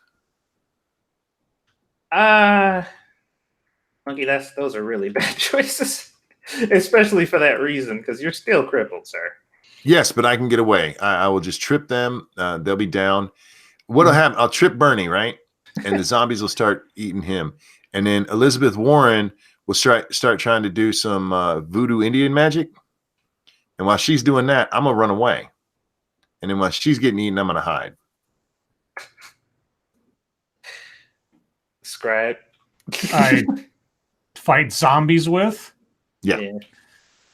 I guess probably, yeah, Bernie. What was your answer, Monkey? Bernie and Warren. I'd say Bernie and Biden, because they'll be running a lot slower than I am. Satsu. Okay. I know Biden hasn't declared yet, but it's just a matter of time. I kind of want people that'll actually help me. No, I just want people who distract the zombies by being eaten while I run away.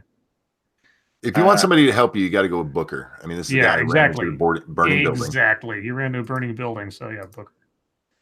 Fucking Booker and I don't know, Beto, because he's super popular, so all the zombies will just flock to him. They'll just be enthralled.